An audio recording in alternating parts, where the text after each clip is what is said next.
My first few hours with The Witcher were a huge disappointment. Before playing, I mentally prepared myself for what is often described as a horrible combat system, and clearly I knew the graphics and scale of the world wouldn't be anything like that of The Witcher 3.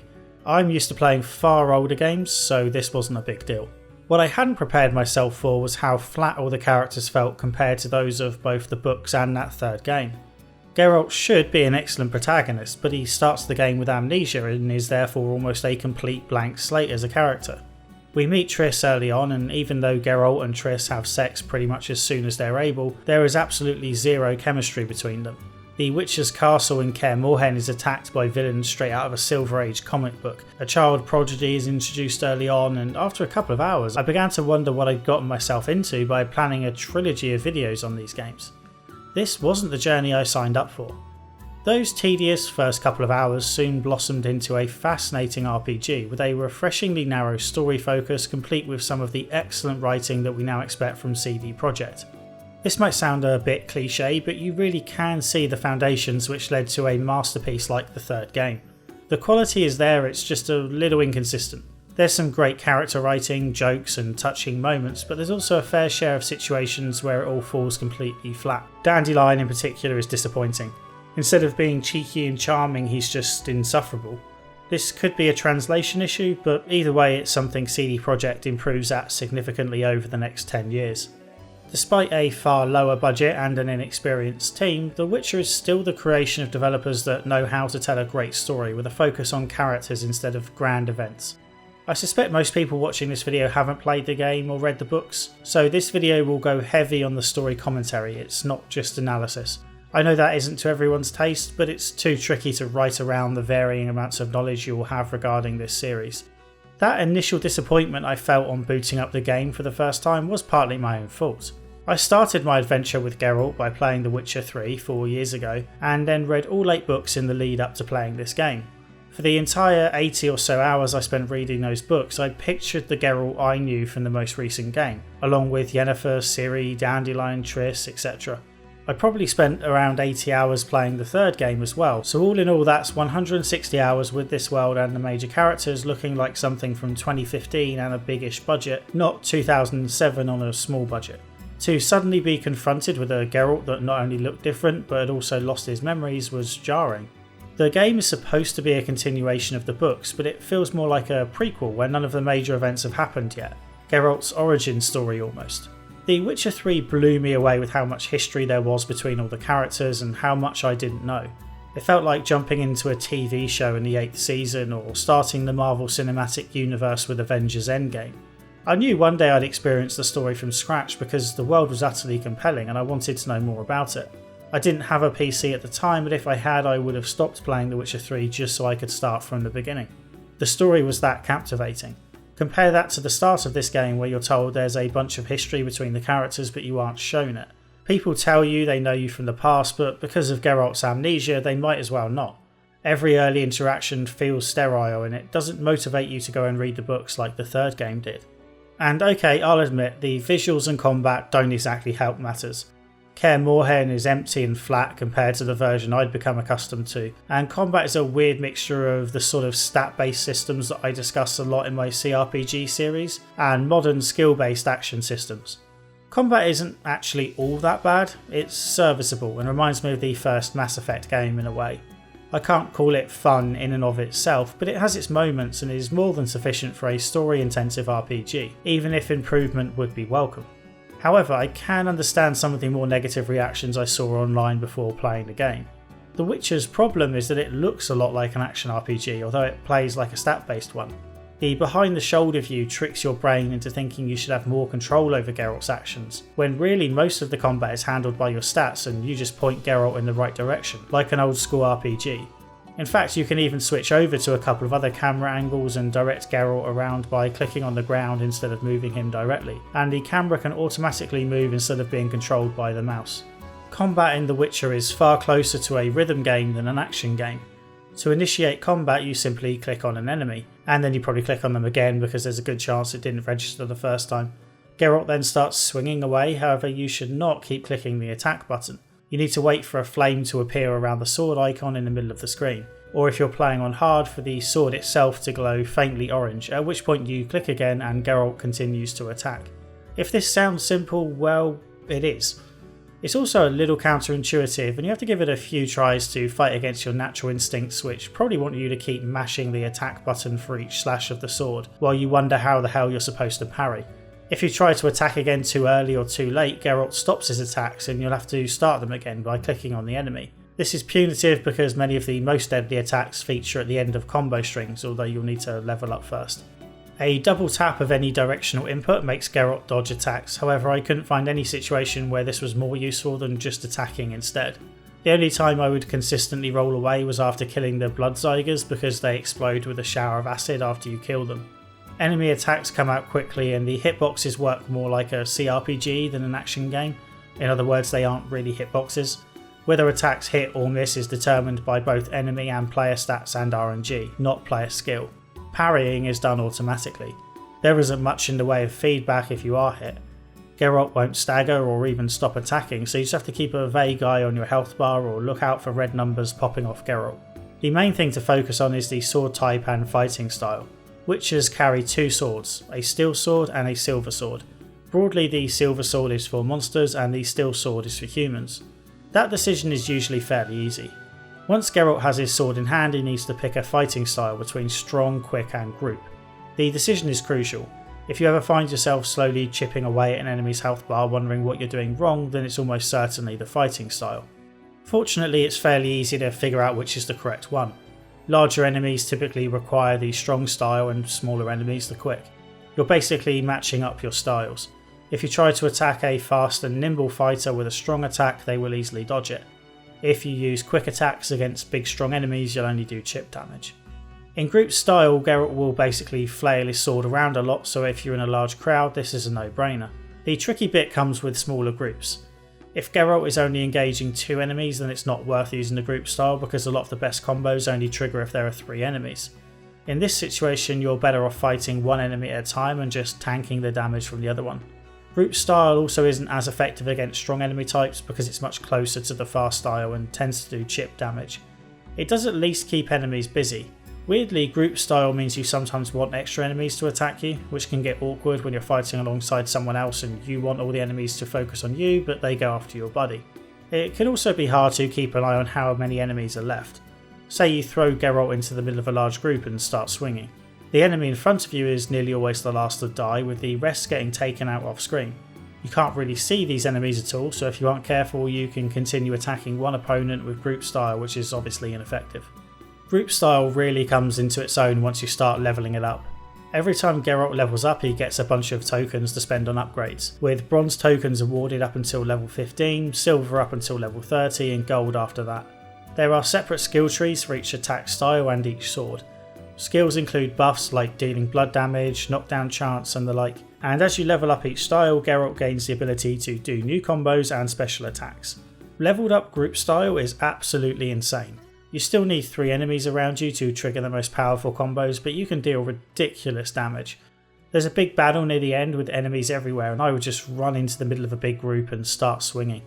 These new moves or combo extenders don't require any special inputs or actions from the player. Combat is still just a case of timing your button presses with the flaming sword icon. However, it can look damn impressive. Geralt has some awesome finishing moves and executions, like the one where he takes hold of his sword by the blade and beats an enemy with the hilt. CD Projekt used motion capture and worked with a bunch of experienced fighters to get the combat looking as real as possible, while also capturing Geralt's particular style and talents as described in the books. They did a good job, so it's a shame you spend most of your time looking at the tiny sword icon instead of Geralt himself. Geralt also has 5 signs, which are basically spells, at his disposal, although they have to be slowly unlocked as you progress because Geralt has forgotten them along with everything else. Fellow Witcher Lambert can't teach him because he broke his hand recently, but Geralt can learn them from stumbling across random stones. Early on there were hints that the signs would be important for environmental navigation and not just combat, but that never ends up being the case. The first sign you pick up is Ard and you use it to knock down certain walls. It's used to progress and to find secret areas. Unfortunately, apart from a few small barricades you need to knock down near the end, that's about it for mandatory sign usage. Quen protects you from one hit, Igni can set enemies on fire, Yarden sees Geralt cast a trap on the floor, and Axii can be used to stun or potentially control other enemies. I went with a sword heavy build and thus I didn't use the signs all that often. However, I made that choice specifically because the signs didn't feel all that useful. Lots of enemies are weak to fire, so I tend to throw that out at the start of fights, and it also combines for extra damage with some of my sword skills, but otherwise I couldn't find much use for signs.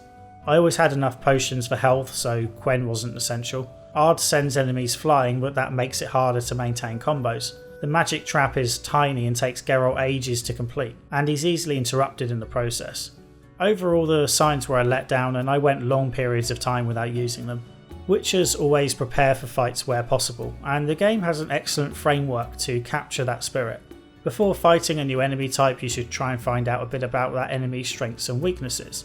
This is typically achieved by buying an expensive book that contains basic info such as which sword type and attack style they might be weak to, as well as any elemental weaknesses. Most of this is easy enough to discover through combat, but there's no harm in knowing in advance that these large plants are weak to the quick style and fire, or that ghouls take extra damage when your blade is coated in necrophage oil. Knowing that, for example, wraiths are weak to spectre oil is all well and good, but not if you don't have any. While you find the odd potion lying around or for sale, you mostly need to make them yourself, which in turn requires you to have a potion base and a bunch of ingredients, not to mention the recipe for how to make the potion. Ingredients are found by picking flowers, but Geralt can only do that if he knows what the flower is, which again often requires an expensive book. When you do have the requisite ingredients, you'll need to find a suitable place to meditate for a couple of hours, usually a fireplace or an inn. There's a huge range of potions and oils you can prepare. Potions typically buff Geralt by regenerating health or endurance, or providing resistance to certain types of attacks, like acid, or even letting him see better in the dark. Oils give attack advantages against different enemy types. You can also apply runes to either sword type to give a temporary boost to certain attributes, or use places of power to boost sign damage, or even use pieces of meteorite to craft slightly better swords. In summary, there is a metric crap ton of ways you can give yourself an advantage in combat, and I didn't get into some of the minutiae like considering the quality of the potion base and ingredients. This might all sound a little too finicky and tiresome, but it's crucial for controlling how you play. The Witcher wants you to prepare for encounters. It wants you to rest up if you need to and go around collecting herbs for potions if you think they will help. It wants you to play like a Witcher. It's therefore a real shame that you never need to engage with any of this. On the normal difficulty, I collected herbs whenever they were nearby and kept a vague eye on my stock of potions to make sure I wasn't low of crucial ones like Swallow that regenerates your health and Cat that helps you see in the dark crypts. I didn't apply a single bit of oil to my swords. I sharpened them with whetstones a couple of times, but that was because the whetstones were taking up too much space in my inventory. I didn't use signs often and therefore the endurance related potions weren't useful. And as a result of not using many potions, I never had to worry about toxicity, which meant I didn't have to take the potions that reduce toxicity. This was on normal difficulty, so the obvious solution would be to play on hard, except you can't change the difficulty mid-game, which makes comparisons difficult. I followed some advice to change difficulty by altering a script, but for whatever reason it didn't work. I started a new playthrough on hard and kept going for about 6 hours, making sure to get past what I think is the toughest fight in the game, and it didn't really seem that much harder.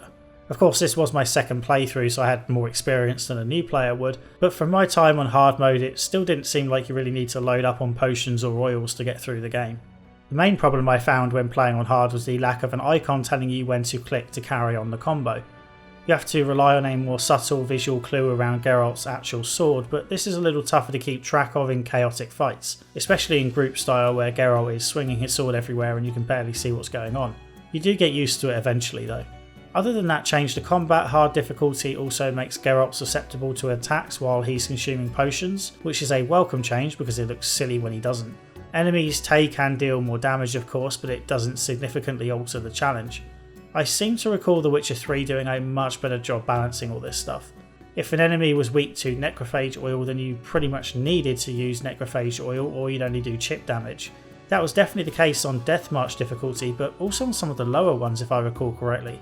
That is definitely not the case here, regardless of what difficulty you play on, but I think it should be. What's the point in having this great bestiary full of enemy weaknesses if you never have to look at it? At one point you fight a golem who is immune to damage. You can't attack him at all unless you figure out his weakness. This is easy. It's electricity, which you can summon from the conveniently located pillars nearby. If the golem can be invincible, why can't other enemies be similar, or at least incredibly resilient if you don't have the right oils equipped? So yeah, the combat ended up being a letdown, but not for the reasons most people claim. I don't mind the relatively static and hands-off nature of the combat. Once you get your head around the fact that The Witcher is not an action RPG despite how it looks, you can play it much like any other old school RPG, and if not enjoy it, at least put up with it. The disappointment hits home not when I'm fighting, but when I open my inventory and see a bunch of ingredients, runes and potion bases that I know I'm never going to use. I'll highlight a couple of fights as I discuss the story, but for now I'll say that only one fight in the entire game was any kind of challenge. This lack of challenge felt especially obvious during the trophy missions, where you're tasked with hunting down specific monsters for the Royal Huntsman, or in one case the town mayor. After killing these monsters, Geralt takes their head as a trophy which he attaches to his belt. It's supposed to be a pretty big deal. And yet these fights are such an anticlimax that a couple of times I didn't realise I'd completed a special challenge until Geralt suddenly picked up a large head and stuck it on his belt. I went back over my footage and found that more than 50% of the time I killed the big beast without even being given the quest or doing any research at all. A couple are tucked away behind the rare breakable walls in the crypts, and because you're already in the crypt for a mission, it's easy enough to take a short detour and kill whatever it is. There's little satisfaction in the kill though. Going back to the difficulty, these challenges should be a perfect opportunity to truly test the player. They are optional fights against monsters you could otherwise ignore. Why are we not tasked with using a specific oil or protecting Geralt against poison before the fight? The rewards are fairly generous for these major contracts, so we should have to earn it. In addition to the trophy challenges, there are smaller quests in each region where local residents request a bunch of drowner tongues or wyvern eggs with a vague excuse attached, like needing the wyvern eggs to make a special omelette. These quests do actually require you to go out of your way to learn something about the enemy, and it makes these quests much more satisfying when they would otherwise just be basic fetch quests. Before Geralt can collect the drowner tongue or whatever is required, Geralt has to learn a bit about the monster's anatomy, which basically means he needs to add the monster to his bestiary by reading a book about it. It's a small change, but it makes a big difference. Anyone can hack their way through a bunch of drowners, it takes a skilled witcher to cut out their tongues afterwards. Alright, it's not a huge difference, but it's one of the few instances you are effectively forced to prepare for a fight, or at least for the autopsy afterwards. If you're wondering why CD Projekt designed the combat this way, then it's worth looking into how The Witcher came to be made in the first place. Most of the behind the scenes footage I use in this video comes from an excellent Polish language documentary that I've linked in the description. It's about 2 hours long and there's probably a bit too much unnecessary background in there, but if you're interested in this stuff I recommend you give it a watch. It does have English subtitles. As you may already know, CD Projekt started out in 1994 as a localization and distribution company for the Polish market. CD Projekt's work was so highly regarded in Poland that merchants selling pirate games would often slap CD Projekt's logo on the box as a kind of seal of quality. CD Projekt was highly regarded for its localization efforts and even landed the daunting task of translating Baldur's Gate, which became its biggest selling game to date by a long way. It was this experience with the Baldur's Gate franchise which convinced Interplay to give CD Projekt the task of making a PC port, not just a localization of Baldur's Gate Dark Alliance, which was otherwise going to be a console exclusive. CD Projekt staffed up for the job only to lose it when Interplay lost the Baldur's Gate license. My Baldur's Gate 2 video covers this in far more detail if you're interested. CD Projekt was all set to make a PC game but didn't have a contract. Fortunately for the company, the video game rights to Andrzej Sapkowski's Witcher novels were freshly available, and it was able to acquire them for around $10,000 with no future fees due to Sapkowski. The rights acquisition has been highly publicised of late after Sapkowski sued CD Projekt for around $16 million, being the estimated royalty Sapkowski would have had if he had agreed a deal with a profit share attached. The case settled in February 2019 and we don't know the terms, but it seems like Sapkowski did get some further payment. On the face of it, you would be forgiven for thinking that Sapkowski isn't entitled to any further payment. After all, he opted for the upfront payment instead of a royalty, and a contract is a contract. However, while unusual, Polish copyright law does provide the opportunity to seek further payment if the fee is later deemed to be wholly inadequate. $10,000 for a property that has made as much money as the Witcher series could certainly be considered inadequate.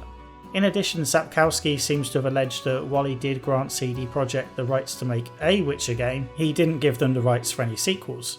With that in mind, it's understandable that CD Projekt would want to settle. Sapkowski isn't a particularly popular fella in the video game world, and as such the narrative around this issue has very much been against him, seeing him as someone who had no faith in CD Projekt, didn't help with the game development, and is bitter about a bad business deal. Sapkowski doesn't play video games himself, and unfortunately too many people treat disliking video games as some sort of personal attack on those who do. This is harsh on Sapkowski, and I think some context is worthwhile. First of all, CD Projekt wasn't the first company that tried to make a video game based on the Witcher series. That honour belongs to Metropolis Software House, who tried and ultimately failed to make a game in the late 90s. It's probably for the best that the game never got released. Story didn't seem to be a priority with just a one-page script in place, and Geralt didn't have a silver sword, something that suggests the developers hadn't paid too much attention to the source material, although it would have had a Striga fight in there. Early builds of the game had action bars for combat, with plans for an active battle system like that of Final Fantasy VII also under consideration. Character models would have been 3D, with the team hoping to replicate what was seen in the first Tekken game. Sapkowski was only paid $4,000 for the rights, but given that Metropolis Software House never published the game, it was essentially money for nothing. There was also a Witcher mobile game, and while you might not think microtransactions were really a thing in mobile gaming back in the early 2000s, the entire game was essentially based around them. It was an old school text adventure game where to progress you had to type commands which you then sent off via text message and received the reply for the next stage of the journey, no doubt incurring a bunch of fees in the process.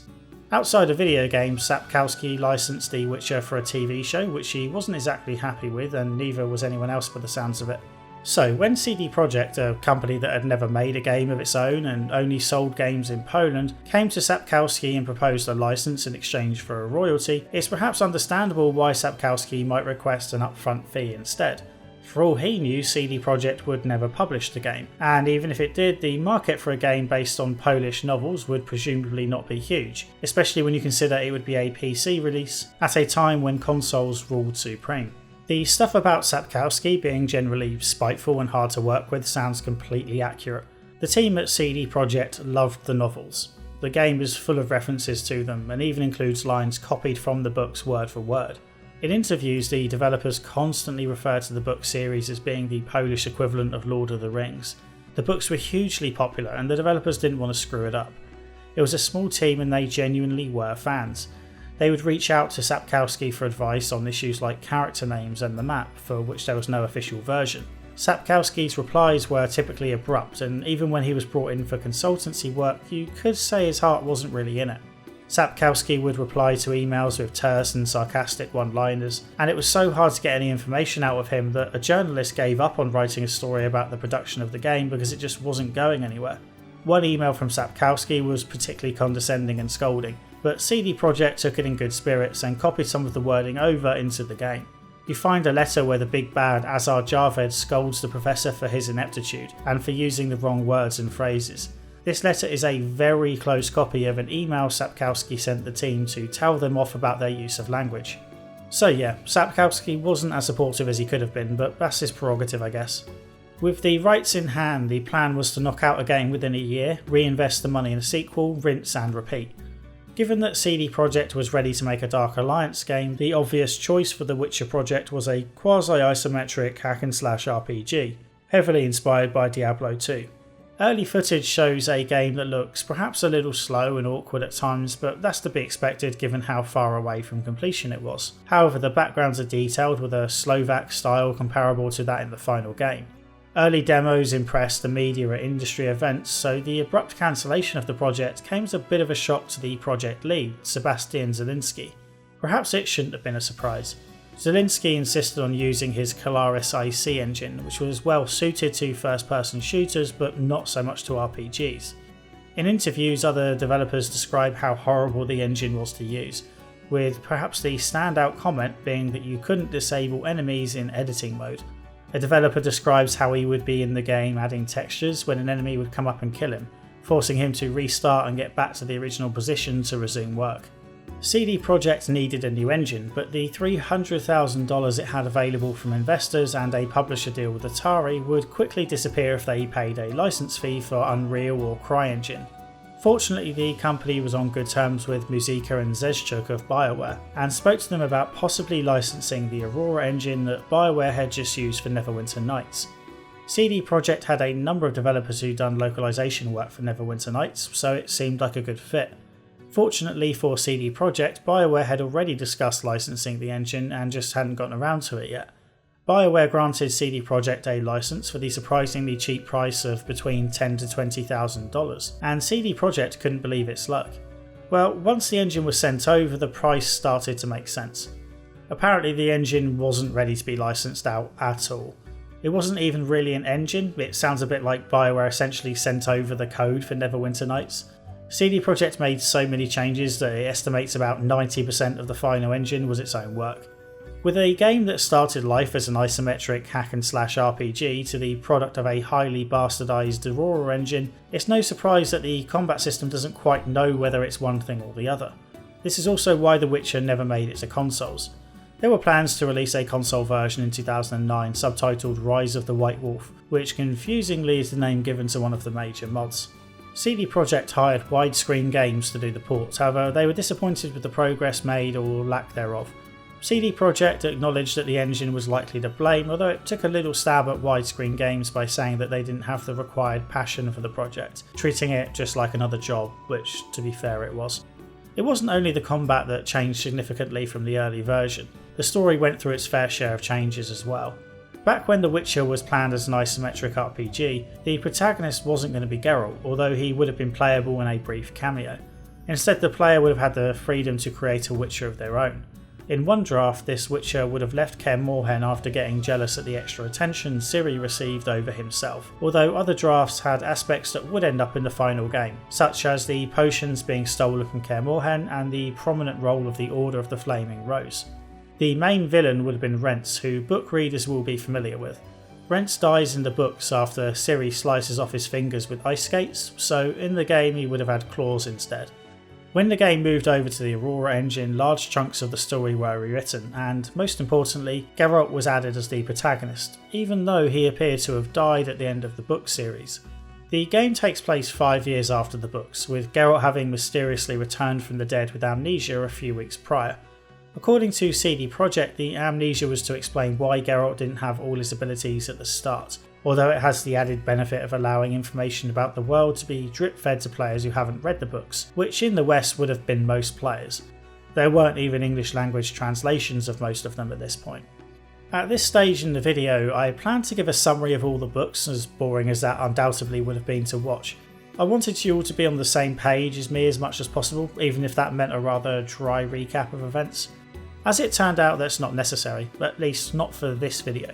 5 of the books are dedicated to the Ciri saga, and at least half of another book is as well in one of the short story collections. And yet, she's not in this game at all, and that main saga doesn't play a huge role.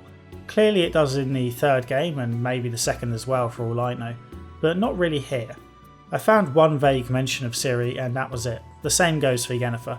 CD Projekt felt that Yennefer and Ciri were far too important to just casually introduce to memoryless Geralt, which is probably true, but they didn't need to give him amnesia in the first place. People occasionally acknowledge that Ciri and Yennefer exist, but no one wants to say their names. This becomes painfully obvious when Geralt is talking to mutual friends like Dandelion. It's impossible that Yennefer and Ciri wouldn't come up in conversation, and their absence is distracting. It's like the Marvel TV shows where they refer to the big green guy instead of just saying Hulk. Instead of going over all the books now, I'll drop the book info in whenever it's appropriate. If all goes according to plan, by the time I finish a series of videos on the Witcher games, you'll have a solid outline of the books in your head. Enough to understand what's going on and why. If you do plan on playing The Witcher, then I would say that you don't need to read the books. It's one of those things where you'll understand what's going on and just miss out on Easter eggs and little references. You can even buy or find in-game books that will tell you about major events from the novels, such as the incident on the Isle of Thanet. However, it'll be hard to place these events in any kind of context, and the descriptions are often quite dry, so you'll struggle to motivate yourself to read them. Anyway, I don't want to discourage you from reading the books yourself because they're damn good, or at least some of them are. I enjoyed the short story collections, and the first and last books of the 5-part saga are great. However, the middle 3 were kinda disappointing. Events move at a glacial pace, and those 3 books could be probably condensed into one to make a trilogy instead of a series of 5. The prose is always strong, however, and the translation is excellent. My Kindle has a bunch of highlighted paragraphs of beautiful text, which leaves me in no doubt that Sapkowski is an excellent writer, especially when it comes to observations of society and character relationships. The action-heavy scenes aren't as strong, so major set pieces have a tendency to be a confusing mess. Similarly, some of the structure is a little odd, especially in the later books. Sapkowski likes to flip between characters, telling a story in the world and then the events of that story. For example, a hermit rescues Ciri from near death, and she tells him the story of how she got herself in that situation in the first place, at which point we flip back to the events as they played out. There's absolutely nothing wrong with this as a framing device, however the execution could have used some work. For one thing, the story flips between present and recent past rapidly from one paragraph to the next, which gets a little messy. Personally, I think this storytelling approach works better when the present day sections are clearly set apart as interludes or separate chapters, like what Patrick Rothfuss did with his Kingkiller Chronicles. And then you have the issue of stories within stories. For example, there could be one story playing out as told by a professor to a group of students in the future, and then within that story there are people telling other stories, and it starts getting a bit Inception-y. Tower of Swallows in particular has a ridiculous number of different story framing ideas. We read events through Dandelion's diaries or through a court trial of a defendant who was part of the gang hunting Ciri, which is also part of the story Ciri is telling the hermit. If you're going to play around with the story structure in this way, there needs to be some kind of benefit or payoff, something to justify the constant detours. My guess is that Sapkowski uses this technique to emphasise the folklore nature of the stories. By having other people tell you the story, he is reminding the reader that even within the world of the books, the story of Geralt and Ciri gets passed down through the generations. The flashes to the future are valuable in this respect. Reading about future groups of students and scholars discussing events helps it feel like a real world that exists beyond the bounds of the books. One flash forward has a woman trying to discover more of the story through her dreams, and she ends up seeing Ciri in real life because Ciri is lost and accidentally travelled forward in time. In this case, the technique does add value. Too many other times it doesn't, and contributes to the books feeling bloated. All this moving around can also make the timeline feel a little messy, again specifically in Tower of Swallows, where the main events all take place in about a month. Due to the random chopping and changing between time periods, Sapkowski has to keep including references to the date so that the reader can keep track of where they are in the story. When you have to start mentioning the date all the time, there might be a deeper issue at play. Other structural issues feel a bit odd as well, such as when storylines for the main characters of Geralt, Ciri and Yennefer are dropped for long stretches of time, up to 1/3 of an entire novel, while we spend time with randoms we don't care about. There's nothing wrong with a wide cast of characters, and making the reader wait for a chapter or two for resolution to a cliffhanger is fine, but Sapkowski occasionally pushes this to the extremes. You might spend an hour with Geralt on his urgent mission when something significant happens and it's not resolved for the remaining third of the novel. Cliffhangers can increase tension for a while, but when chapter after chapter passes by with no mention of the issue, you end up just shrugging your shoulders and assuming everything worked out okay in the end. Overall, I do still recommend reading the books. The writing is wonderful in places, and there aren't many other stories like this one. Sapkowski combines folklore with gritty realism and a healthy dose of politics to create one of the more believable fantasy worlds I've ever read. He also isn't afraid to tackle social issues, with racism being a key and unavoidable theme throughout the books. Humans dominate the world of The Witcher, with other species such as dwarves and elves largely shunted to the side. It wasn't always this way. Elves used to dominate until one day humans arrived on the shores and gradually took over, building their cities on top of the elven ones. While non-human species are generally allowed to mix with humans, they do face an extreme amount of hostility and are always at risk of abuse. Some elves formed a faction known as the Scoia'tael, or Squirrels, a name given due to the tails they wear on their hats. The Scoia'tael think of themselves as freedom fighters, however they typically act more like terrorists, attacking groups of humans on the roads and killing without hesitation. One nice touch in the game is that the Scoia'tael speak in posh royal pronunciation accents, which was a deliberate choice to create a contrast between their role as an oppressed minority and the usual stereotype associated with the Queen's English. In the books, the Scoia'tael teamed up with a group of humans from the south called Nilfgaardians in an effort to help take over the north from the current ragtag group of kings. Northerners are referred to as Nordlings. The Nilfgaardians are very much the aggressors. However, we gradually learn that they are in many ways more culturally sophisticated than the Nordlings, especially when it comes to equality between the sexes, with women serving alongside men in the army. The Nilfgaardians are even more advanced than the US when it comes to reproductive rights, which probably says more about the US than it does to Nilfgaardians, come to think about it. The war ended with the Battle of Brenna, where the Nordlings won a hard-fought victory. Up until this final battle, the war was something that largely happened off the page. Geralt and company were always trying to avoid the big battles and generally succeeded. For some reason, just as the Ciri saga is coming to a close and the tension is at an all-time high, Sapkowski decides to put us in the middle of a huge battle for a couple of hours with a bunch of people we don't care about. We even pick up a character from one of the earlier books and read the account of his literal journey to the war zone as he meets up with an old school friend. It's an incredibly strange section of an otherwise excellent book. After the Battle of Brenna, the Nilfgaardians were defeated, although some concessions were made to keep the peace. Unfortunately, due to the Scoia'tael teaming up with the Nilfgaardians, tensions between humans and non-humans are at an all-time high, and the Scoia'tael are still a threat 5 years later when the game starts.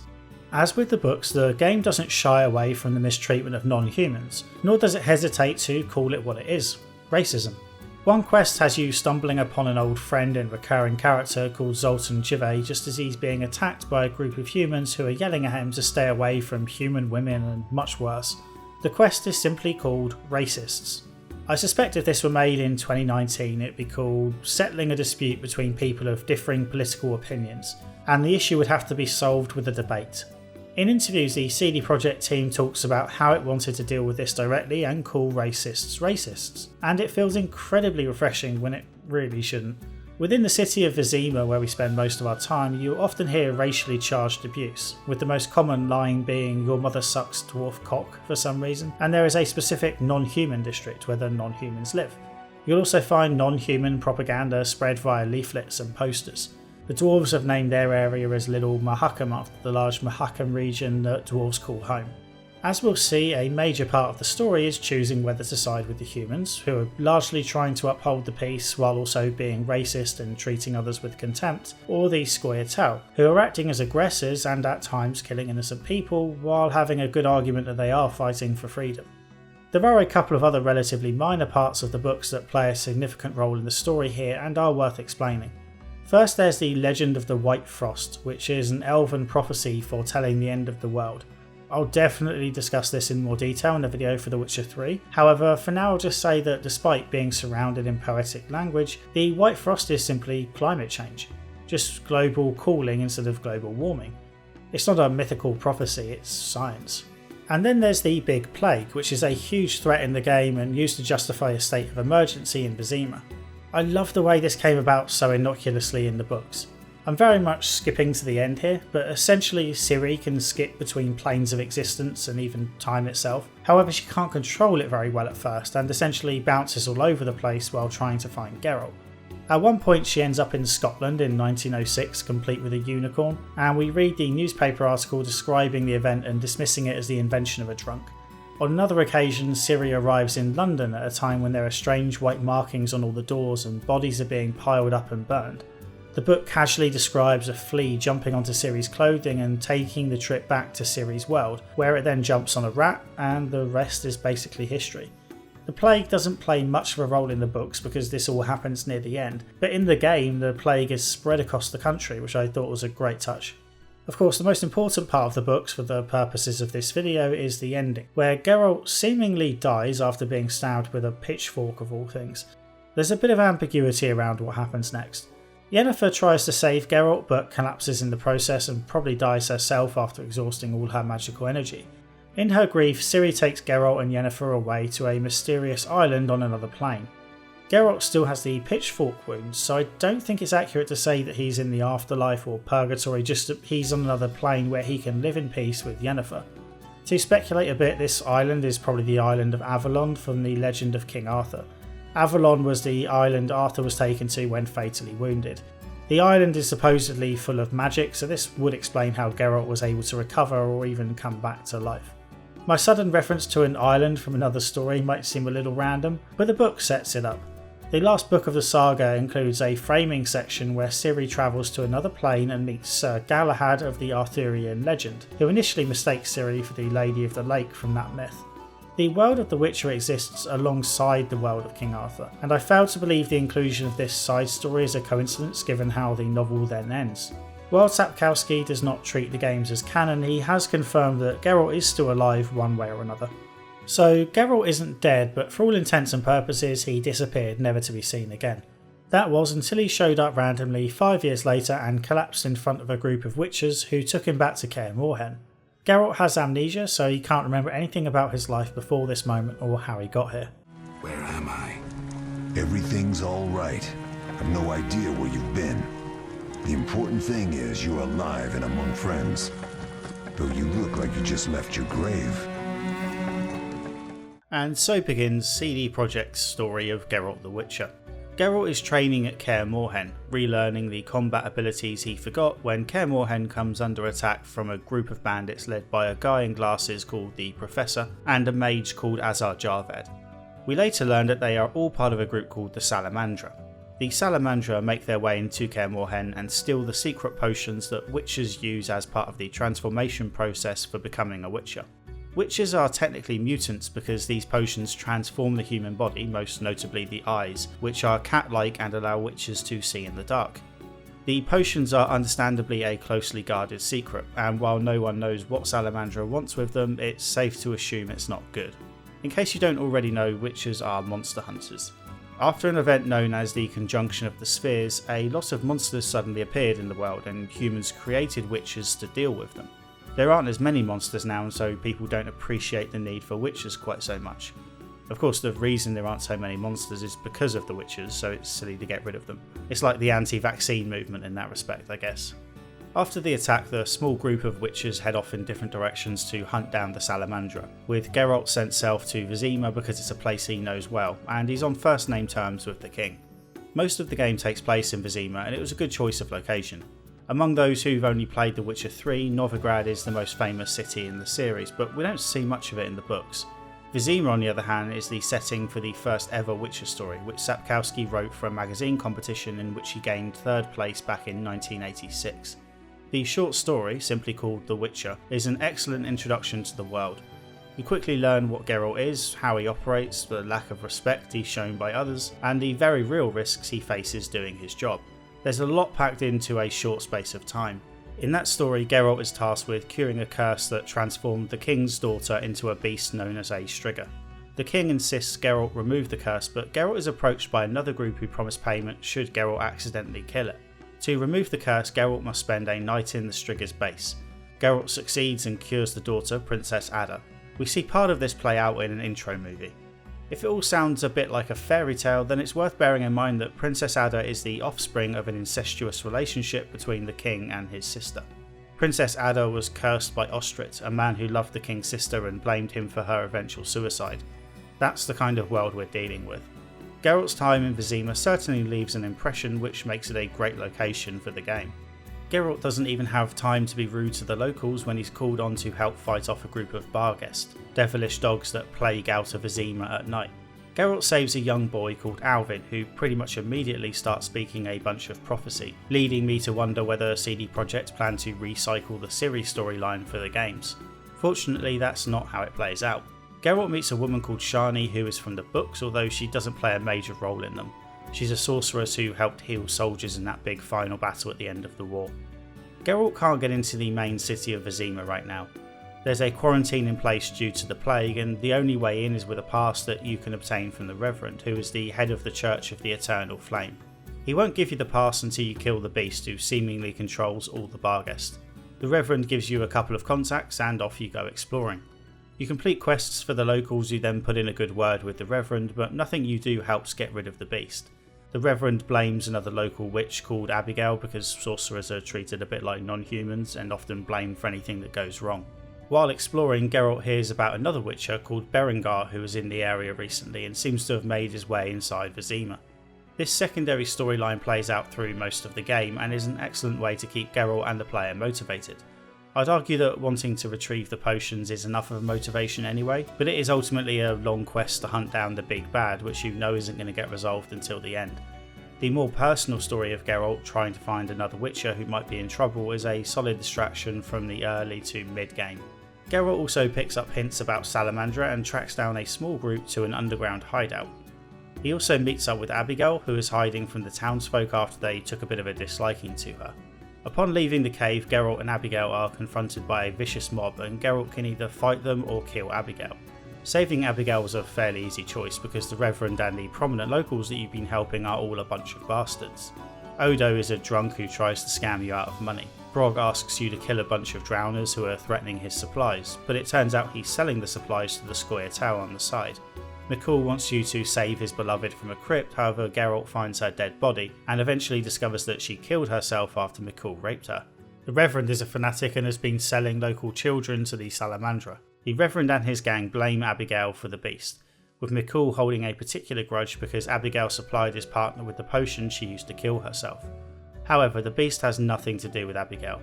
The beast came into being through the evil actions of the locals. They brought this upon themselves, hence I found the decision to side with Abigail to be fairly easy. She pops up a few times later on as well.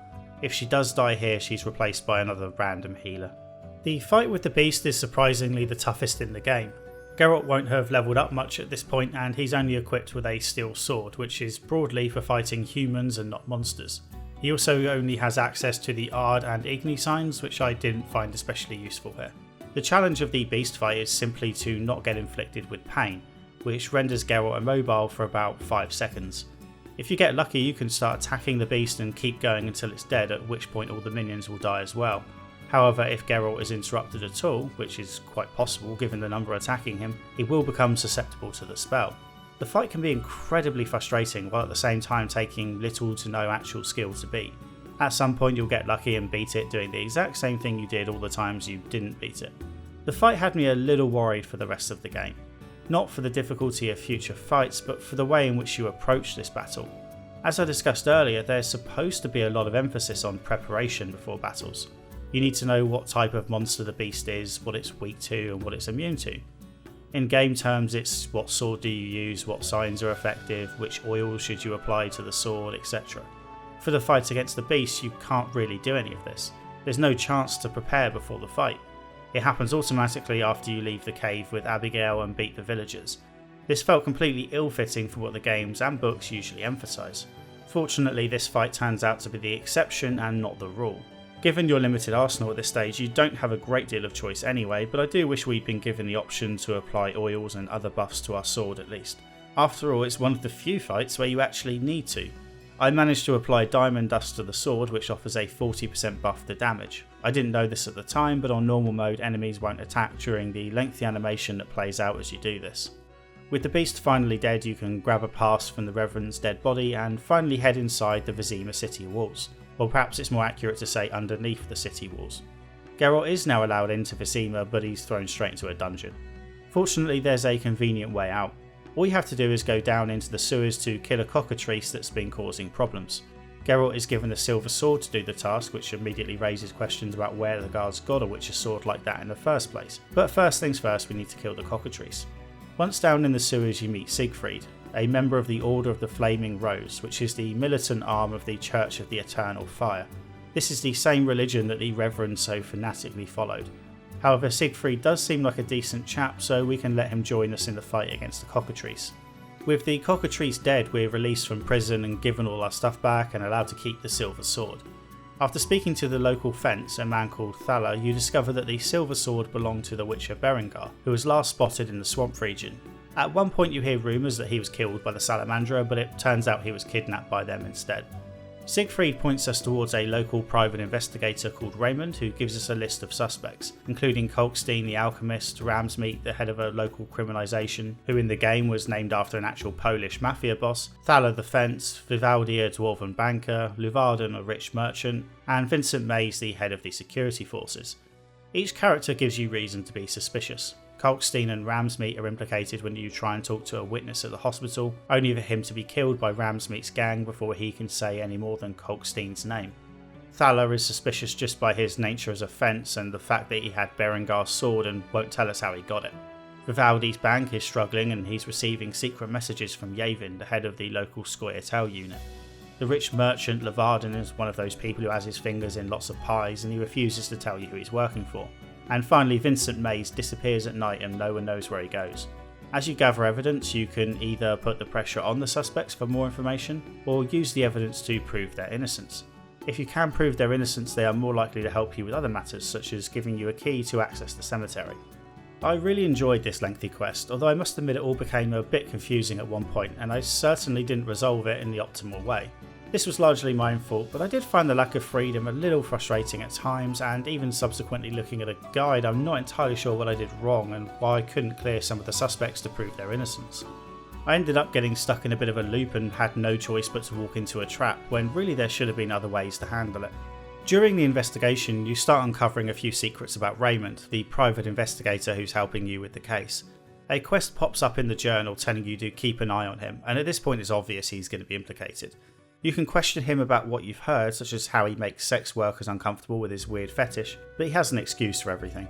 Still, I knew he was guilty. It was obvious, I just had to prove it. One way is to get into the cemetery, where you will find Raymond's body and realise he must have been replaced by a body double. However, the gravekeeper won't let you into the cemetery, so you have to get a key from either Vincent Mays or Thala, and they wouldn't help me because I hadn't proved their innocence yet and couldn't figure out how to do so. The other way to prove Raymond is the guilty party is through an autopsy of an important witness. I love how this quest resolved itself and how it punished my mistakes. Geralt can't undertake an autopsy, but Shani is an experienced healer, so she agrees to help. She tells Geralt to do some extra research on the art of autopsies by reading books and speaking to others in the know. I read the book but forgot to do the other tasks. I think I stepped away from the game for a few hours, and when I went back I just jumped straight into the autopsy.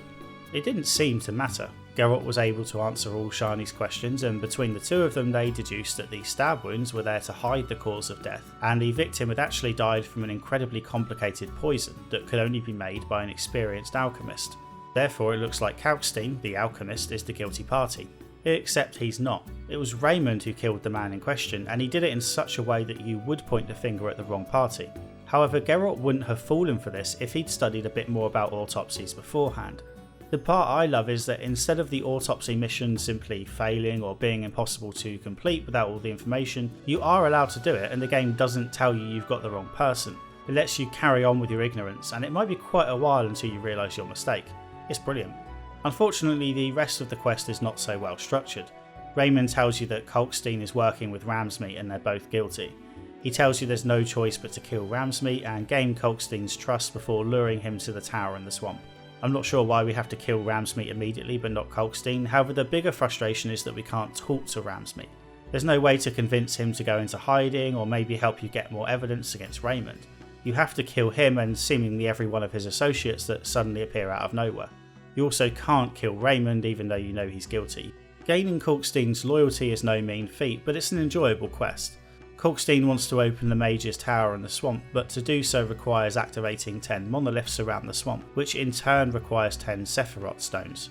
Kalkstein gives you some clues on how to find the stones, and a couple are lengthy side quests in themselves, like having to build a lightning rod and getting the druids to create a storm as you resurrect and then kill a golem.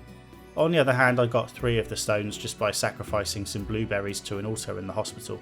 Once complete, you open up the mage portal and are confronted by Raymond, who turns out to be Azar Jarved in disguise. Jarved killed the real Raymond, which I would have discovered earlier if I'd gained access to the cemetery. You can't win the fight against Jarved and the Professor. Geralt is left in a perilous state but is saved by Triss, who lets you recover in her home in the Trade Quarter, which represents the start of Chapter 3. As Geralt wakes up, he overhears Triss talking to presumably another sorceress in the mirror, and one line in particular stands out when Triss is told to, quote, "never let the Witcher guess what you hide from him," close quote. I immediately suspected Triss of being involved in the Salamandra attack on Kaer Morhen.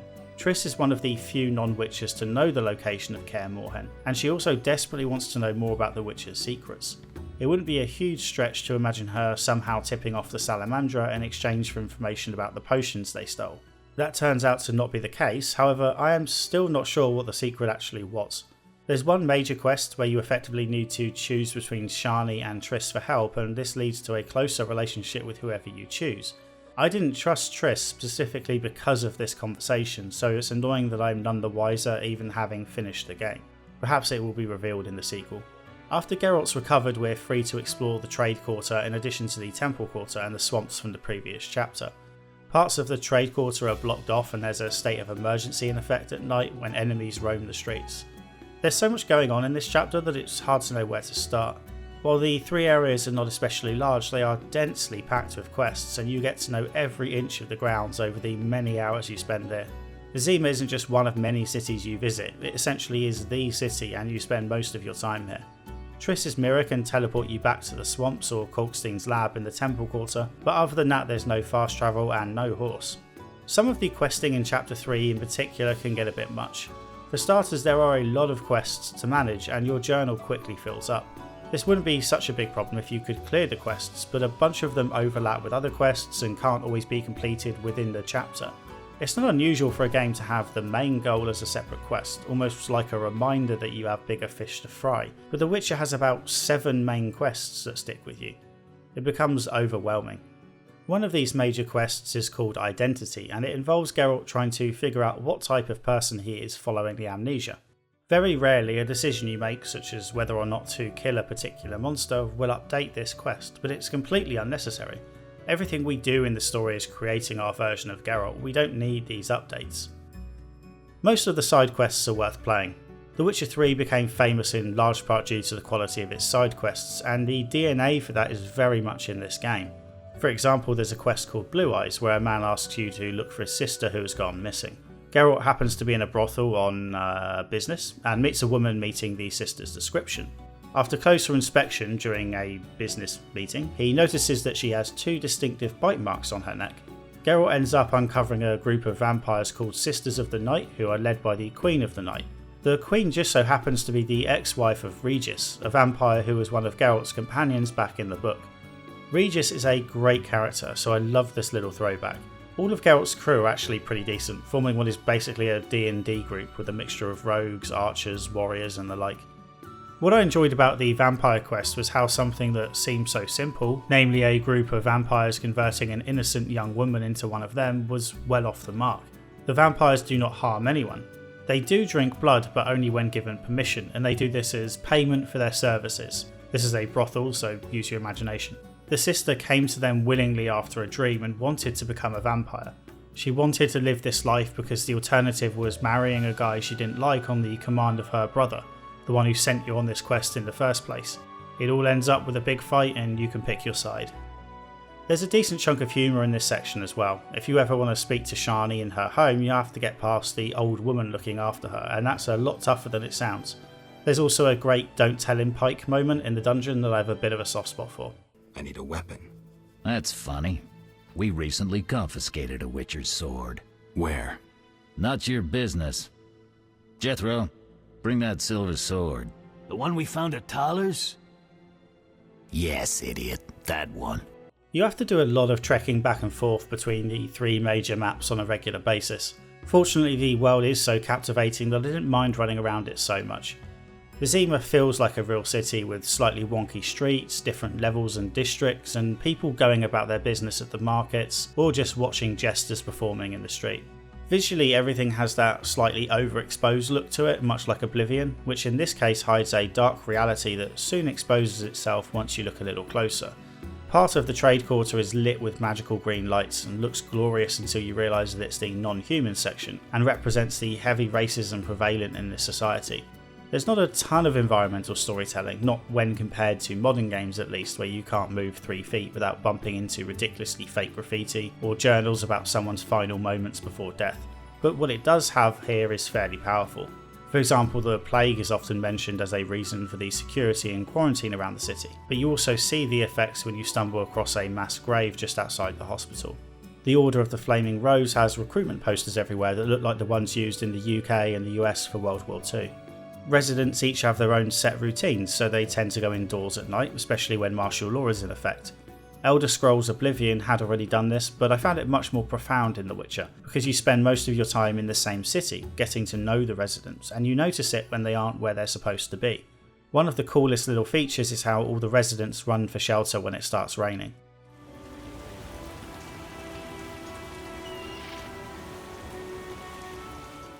Speaking of little features, I like how Geralt's vision is briefly affected after he uses Igni spells, with his eyes taking a second to readjust. A lot of the buildings in Vizima have wooden planks leading up to the door, presumably so that goods can easily be brought in via wheelbarrows and the like. On a less positive and self-confessed nitpicky note, I don't like how Geralt's outfit clearly has room for 3 vials, and yet in the quick slots you can only equip 2, and the interiors to some of the buildings don't match their exteriors. In Chapter 3, the difference between day and night is stark and almost as distinct as games like Dying Light. At night there are Salamandra everywhere and monsters crawl out of the ground to attack. The Order does its best to keep the peace, but they have their work cut out. There's a very real temptation to sleep through the night and get back to work during the day just to avoid all the hassle. In a documentary by NoClip, which you should absolutely watch by the way, the developers often use the word atmosphere when describing the original game, and it's so easy to see why. Nowadays we'd probably say immersive, but whatever word you want to use, it's true that you do get sucked into Vizima and begin to feel like you're a part of it. While in Vizima, Geralt comes face to face with the conflict between humans and the Scoia'tael. A group of Scoia'tael led by Yavin and a group of soldiers from the Order of the Flaming Fist led by Siegfried basically want to take each other out. Geralt can pick either side and help direct the course of a small skirmish between the two groups. Crucially, you can also ignore it and not get involved, which is what you probably should do because Witchers are supposed to be neutral and stay out of anything that could be considered politics. This is an easy battle to avoid, no innocents are threatened and it's not mandatory. I somehow missed this rather obvious fact because I was trying to complete as many quests as possible, I suppose. I aligned myself with the lesser evil, which was the Order, and defeated the Scoia'tael. In Chapter 3 you're faced with a similar choice when the Scoia'tael attack the bank, kill some guards and take hostages. This time the quest is mandatory and one way or another you have to pick a side. I thought Geralt might be able to help as a negotiator of sorts, but it didn't work and I ended up inflicting yet another heavy defeat on the Scoia'tael. So much for the neutrality of Witchers. While picking sides in the previous battle was very out of character for Geralt and I shouldn't have done it, this one isn't so much. Geralt avoids fighting alongside any particular army or under a banner, however he's not above helping innocent people out of the goodness of his heart. In fact, part of the Witcher's code is that they will not leave innocent people to die. There were victims in the bank and the potential for many more. Short of the Scoia'tael surrendering, this was always going to end in conflict. The fact that Geralt happened to be on the same side as the Order, again, was incidental. It's not why he acted. Regardless of Geralt's apparent justification though, you can probably see where this is going. I don't like the Order, although Siegfried seems like a decent guy, but the Scoia'tael often go too far. Yes, humans are treating non-humans like shit, but they aren't going around actively killing innocents in the name of freedom, which is what the Scoia'tael are doing. A similar situation will pop up in Chapter 4, but first we need to track down the Salamandra. Triss invites you to a fancy party where she introduces you to notable residents including Levarden, Duet and Nilfgaardian, and Princess Ada. Ada, as you might remember, is the one Geralt saved from the Striga curse. Princess Ada isn't exactly grateful for Geralt for saving her life and demands he prepare her favourite meal before giving him any information about the Salamandra. She does at least have the decency to sleep with him though, during the party I may add. Most interestingly of all, we have another little run-in with Thala, who it turns out is not a fence but is actually a high-ranking Temerian spy. He asks you to steal some stuff from Ada's bedroom, and if you read the note before handing it over to him, you'll discover that Ada has been giving commands in her father's name, using a counterfeit seal. This is why Vizima is effectively on lockdown and why Salamandra generally have free run of the city. After the party, Triss tells you she's detected the presence of a powerful source in Vizima. A source being someone with an innate ability with magic, and she asks you to place 3 objects around the city to help locate this person. You track the source down to the hospital and surprise surprise, the source is Alvin, the young boy Geralt saved at the start of Chapter 2. Triss wants you to bring Alvin to her where he can be looked after and presumably studied, but Charlie doesn't trust Triss and asks you to bring him to her instead. Remember, I don't particularly trust Triss at this stage either, and she's part of the Lodge of Sorceresses, a group of sorceresses who influence events behind the scenes, sometimes in a ruthless manner. To be fair, they do a better job running the country than the monarchs, but they cross plenty of moral boundaries as well. In the books, Triss is one of the kinder sorceresses and spent a lot of time looking after Ciri at Kaer Morhen. I would completely trust Book Triss to look after Alvin, but this one wasn't really clicking with me at all. I was actually starting to wonder whether it was the real Triss. In the book, she has a bad scar on her chest and therefore keeps herself much more covered up than the other sorceresses, who seem to be in a long-running competition to wear the most revealing clothing while still technically being considered dressed. In the game, Triss doesn't have that scar, so conspiracy theories started running amok in my head. This is the real Triss though. I guess she got rid of the scar by magic, although despite being a sorceress, Triss is actually allergic to magic, which means she can't have healing spells applied to her. Maybe it's not considered healing, but more like body modification. And this is supported by the book Season of Storms, which specifically mentions how sorceresses can remove scars. Although this book is the one published after The Witcher, so it might be a rare example of the books taking something from the game. It's also worth noting that CD Projekt devs were told by higher-ups to make Triss and the other women as hot as possible to appeal to, and I quote, young sweaty males. Anyway, given my lack of faith in Triss, I entrusted Alvin to Shani, which basically closed off any hope I had of a relationship with Triss. Shani didn't appeal much either, mind you. There's no chemistry between her and Geralt, and while Geralt isn't picky about who he sleeps with, I didn't see anything in Shani that would make Geralt break with the habit of a lifetime and settle down. Shani not so subtly hinted that I might want to lock this shit down and I had to give her a ring the next time I saw her. It was a bit early, but whatever, I happened to have a ring on me and thought what the hell and handed it over. It wasn't the right type of ring. Apparently it was too nice and she wanted something simpler. To hell with that. The game very much wants you to be in a relationship, not just so Geralt has a partner, but so he can be a father to Alvin. If you avoid a relationship, you also miss out on a few opportunities to get closer to him, because Triss and Shani both encourage you to interact with him, albeit in different ways. Given this, it's partly my own fault that I didn't develop closer relationships with both Shani and Alvin, however the desire to just wasn't there. Alvin has essentially zero personality. Sure, he's young, but Ciri was young when we first met her in the books and she was thoroughly entertaining. Alvin is just a weird kid who spouts nonsense. In chapter 4, Alvin starts following you around all the time. He doesn't help or hinder you, he's just there. This felt completely out of place, although perhaps if I had a closer relationship with him it wouldn't have. The main goal for chapter 3 is to track down the final Salamandra hideout, which you do by following the trail of a drug operation they have running. This sees you working with the druids in the swamp and fighting alongside a wyvern at one point before heading into the sewers and busting up the operation. When you do eventually make it to their base, you see their leader having a conversation with someone using a mirror. Whoever it is they're talking to doesn't want to work with them anyway. You bust up the little meeting and steal the power stone that was used to provide the connection with whoever it was in the mirror. Triss uses the stone to identify the location of the random guy who it turns out is in the city. When Geralt confronts him, he sees through the weak disguise and realises he's talking to King Radovid V himself, the ruler of nearby Redania. Radovid is visiting Vizima in the hopes of strengthening the relationship between Redania and Temeria. Radovid was trying to keep his identity a secret, but Geralt spots a few clues, including Radovid's ring, although he isn't actually wearing one. Another side story resolves itself while Geralt hunts down the Salamandra. Remember how the captain of the guard mysteriously goes missing at night? Well, it turns out he's a werewolf, a vigilante werewolf of sorts. He uses his power to hunt Salamandra at night and sees himself as a sort of superhero, complete with his own base where he has a bunch of weapons at his disposal, although he presumably doesn't need them if he's going out as a werewolf. You can choose to kill him or let him live.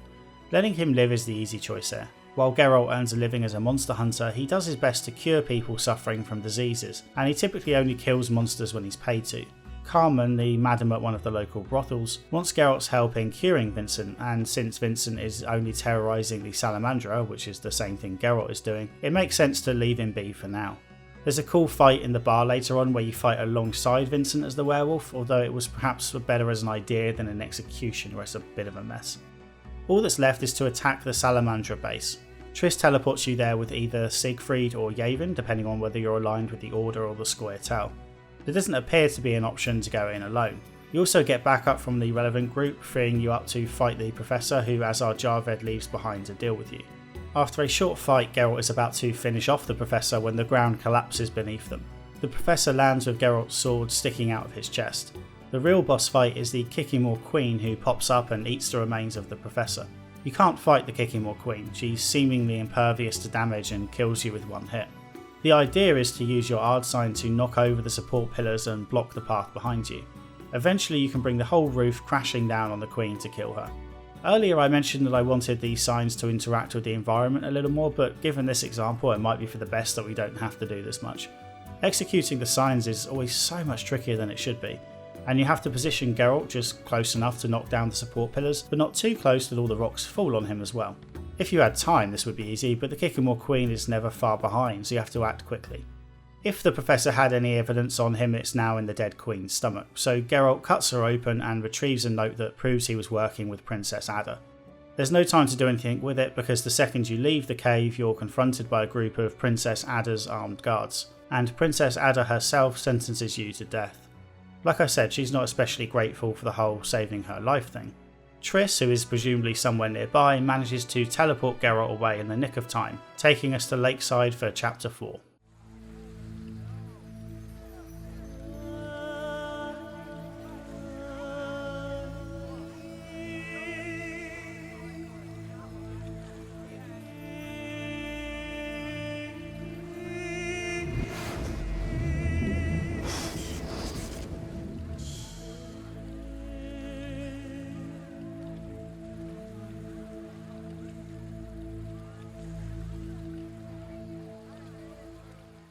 If you've played The Witcher and watched enough of my videos to understand my tastes, you'd probably expect me to hate Chapter 4. It has a heap of issues that I've harped on about in previous videos like a broken record. Chapter 4 is almost completely disconnected from the main story, there's little logical reason for Geralt being here, and with a few minor changes the entire chapter could be removed from the story without causing confusion. The theme of political intrigue that carried the story for over 20 to 30 hours at this point has largely been abandoned. The change of pace is jarring, I could go on. And yet Chapter 4 is my favourite chapter in the game and one of the strongest sections of any RPG I've played lately. I don't care that Chapter 4 is technically unnecessary and that it does little to advance the main story. It's almost a separate story in itself, or rather a bunch of separate stories, and the heavy folklore influence is sublime. Sapkowski's books are full of references to folklore. I've already mentioned how Ciri crosses over with the Arthurian legend in the final book, Lady of the Lake, in itself a reference to the legend, and this game takes this and runs with it, especially in Chapter 4. Upon arrival in this mysterious new land, the first thing most players will do is talk to a Vodunoi priest who mentions a conflict the Vodunoi are having with humans in the nearby village of Murky Waters. He asks you to pray to the Lady of the Lake, which did briefly get my hopes up of a meeting with Ciri, or at least some link to that story, but at least the Lady of the Lake here is someone else entirely. To be fair, Ciri was never really the Lady of the Lake, she was called that by mistake by Sir Galahad because of the way he first met her, and she never took on the title. Once you reach Murky Waters, there's another story that is so obviously inspired by folklore that you can spot it without even being aware of the original tale. This might be because the Lady of the Lake thing, together with the general approach to this chapter, puts you in that frame of mind, but I'd wager it's obvious anyway. Residents of Murky Water are excited for the upcoming wedding of wealthy Julian to the mayor's daughter, Alina. Alina's sister, Selena, is deeply jealous of her sister for hooking up with the town's most eligible bachelor, and Adam is jealous of Julian because he's in love with Alina. Got all that? Great. While Geralt's in town, Selena and Alina argue and Selena pushes Alina, who bangs her head against a rock and dies. Selena didn't mean to kill her sister, but regardless, Adam murders her in a fit of rage. Neither sister can rest in peace, with Alina becoming a noon wraith and Selena a night wraith. Geralt tracks down 5 pieces of a broken mirror, gets one of the elves to fix it, and asks Alina's ghost to look directly at it to realise that she's dead and move on. Unfortunately, this doesn't work, so Dandelion composes a poem that does get Alina to accept her death.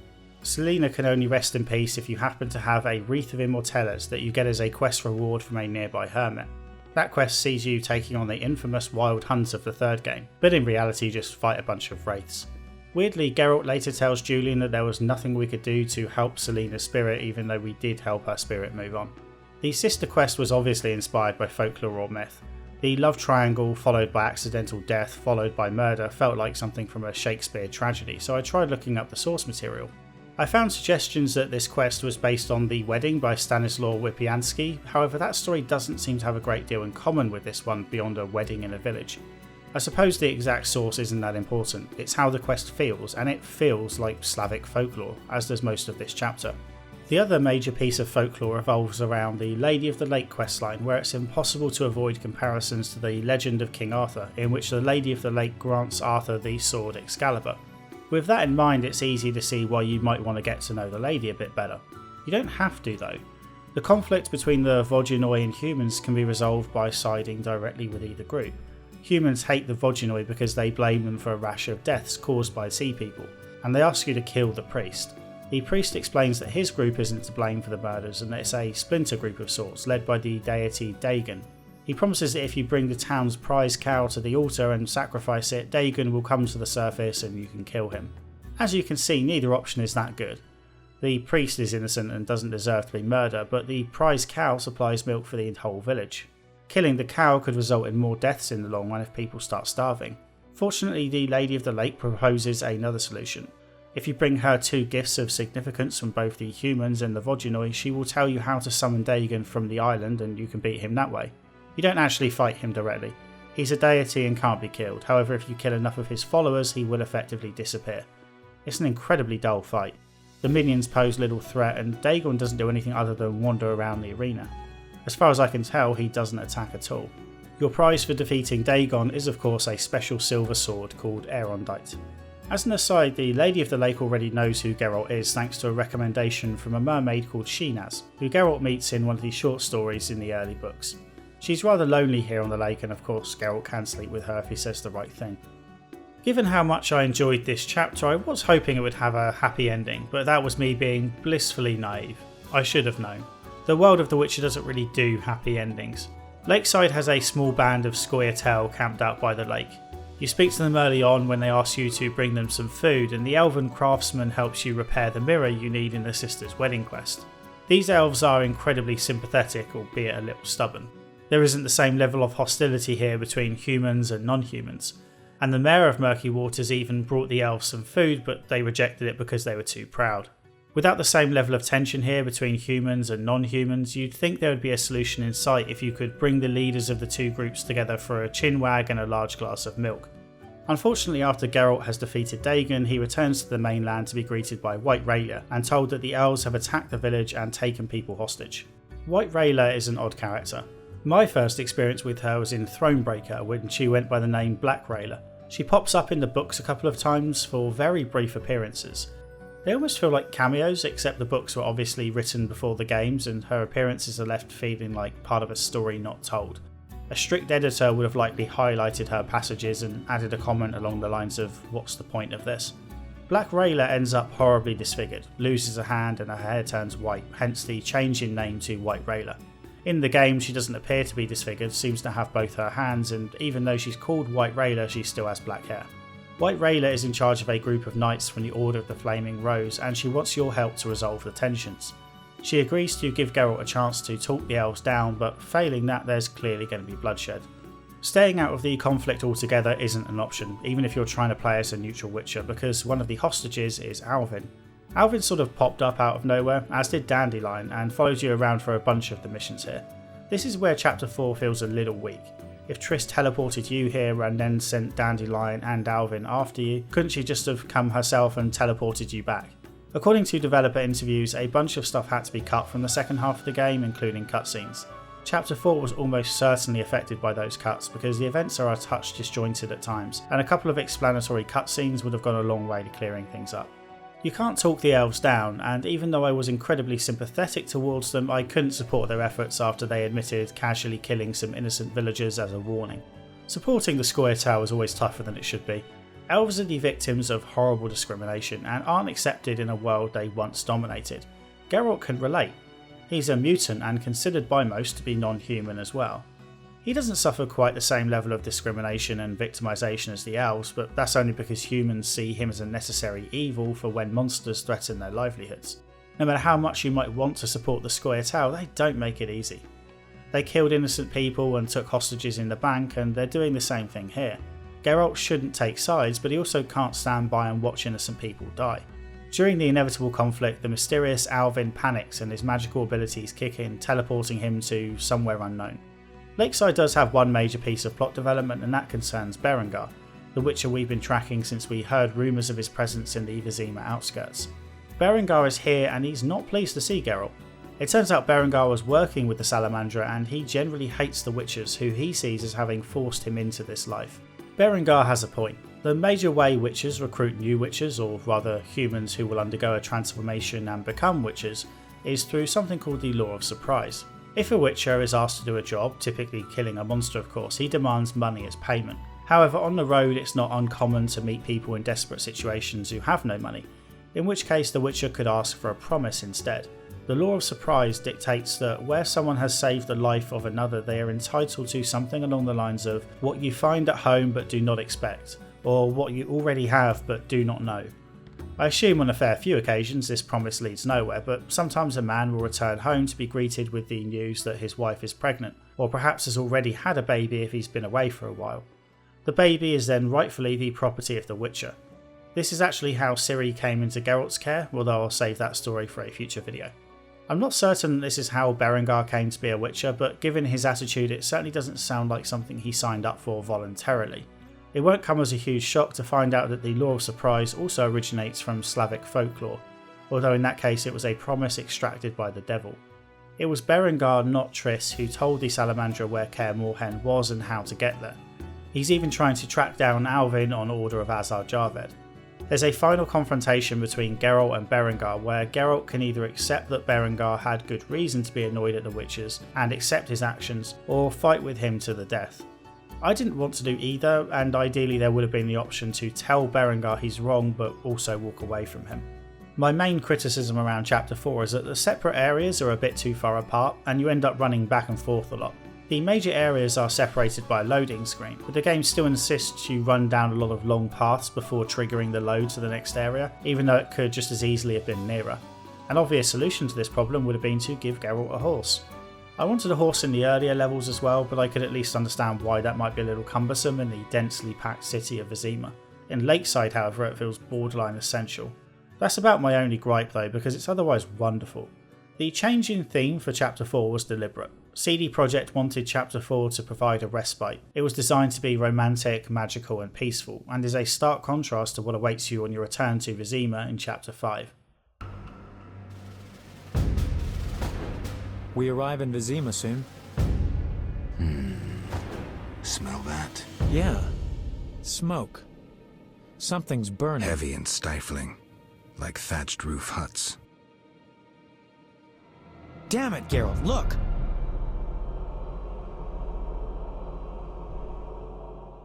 Vizima is now burning, and war has broken out between the Scoia'tael and the Order of the Flaming Rose. Geralt's previous actions determine whether he will take up a neutral role or side with the Scoia'tael or the Order. Without even being a big fan of the Order, I had somehow managed to side with them at every opportunity, so it was clear who I would be fighting for. This is where my mistakes really hit home and I realised I'd done a bad job role-playing as Geralt, one of the famously neutral Witchers. Before I'd even drawn a sword, Zoltan Chive came over to give me a bollocking and made it clear what he thought of my decision to side with the Order. What are you doing here? Stretching my legs. That's... What's wrong? us! You alright, Zoltan?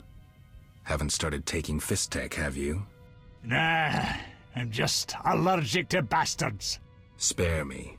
What's going on? That was bad enough, but seeing Geralt fight alongside the Order and even compete with White Rayla to kill as many Scoia'tael as possible was so wrong. I hadn't felt like I was making bad decisions at the time, but I see now how they snowballed. I stupidly sided with the Order during a battle in the swamp that there was no need to get involved with. This made negotiations at the bank tougher because I'd already sided with the Order once. Perhaps if I'd stayed out of the earlier fight, the bank situation could have gone better. At Lakeside there was the option to take Alvin and run, but I had to get involved. Or maybe the game is overly harsh. You aren't given the chance to defend your actions to Zoltan, for example, and given his actions in the books, Zoltan would probably have agreed with your decisions or at least respected them. In the book, Zoltan and a group of dwarves help a large group of human women and children and defend them from Scoia'tael attacks, because they believe innocent people should be protected, even if those innocent people refuse to show them any respect.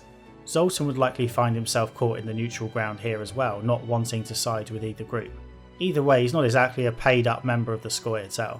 Even if this does start getting a little too video gamey, I do like how for once the neutral path is considered the best outcome, or at least the most appropriate, and it's probably the most challenging to achieve. I can't think of many other games that encourage you to roleplay as a neutral character. Even if the option is available, it tends to be boring. Games like Infamous even punish you if you don't pick a side because you lose out on powerful new upgrades that are only available if you lean heavily one way or another. Apart from losing a bit of XP, the Witcher doesn't punish you for being neutral. While the city burns and people kill each other, there are also reports of a Striga on the loose. Geralt catches up with King Foltest, who has returned just in time to see the city burning, and he confirms that his daughter, Princess Ada, has once again transformed into a Striga. The curse has returned even though Geralt gave Ada an amulet that should have stopped this happening. Someone has been interfering, triggering the transformation once again. King Foltest is a little more practical this time. He once again asks you to save her if possible, but accepts that she might be beyond help, and gives Geralt permission to kill her so long as she doesn't suffer. As happened the last time Geralt was hired to help with this Striga situation, he is once again promised a healthy reward if he kills her outright instead, this time by Dewet, Ada's assistant. The Striga mission takes us to a large swamp, which is now full of nearly every enemy type we've encountered so far. Geralt also meets the Grand Master of the Order for the first time, who makes quite an impression by magically removing a barrier that's in the way. The performance in this area is pretty rough, by the way. The frame rate plummets to an almost uncomfortable level, and that's on a modern machine. God only knows what it was like back in 2007. Geralt is unceremoniously locked in with the Striga and must survive the night in her lair in order to break the curse. Or of course he can just kill her. This section is rough. Killing the Striga is easy enough.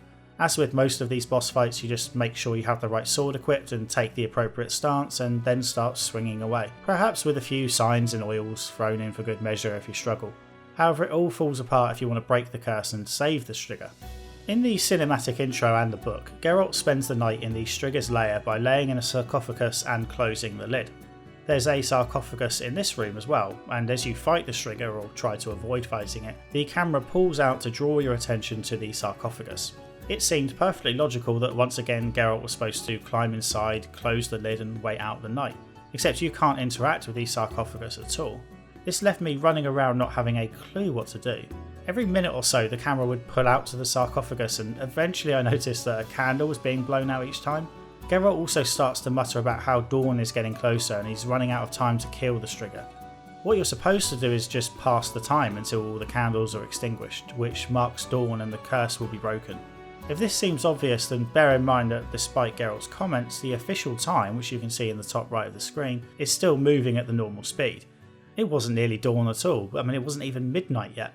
The result is a ridiculous situation where Geralt needs to run around this small room for about 5 minutes, just ignoring the Striga and looking rather silly until time is up. Even worse, if you accept that this actually represents a roughly 9-hour period, then that means Geralt ran around this room for the entire time. Once Ada is back on her feet, Geralt finds a copy of Ostrit's journal that explains how he was able to curse Ada in the first place all those years ago. Clearly this is how someone was able to bring the curse back, but we don't know who, or at least we don't for about a minute until DeWitt slips up and admits that it was him. Geralt kills him and is now free to go after the Salamandra and retrieve the Witcher potions. Fighting alongside Siegfried, or Yavin if you sided with the Scoia'tael, you make your way to the base and find out the hard way what Salamandra has been doing with those Witcher potions. Salamandra experimented on people and made mutants. White Rayla is killed and then resurrected as one of the mutants, forcing Geralt to actually kill her again. Rayla's death is incredibly unceremonious. It's supposed to be a big deal, but after she dies the camera just cuts back abruptly to Siegfried and Geralt and they barely acknowledge it.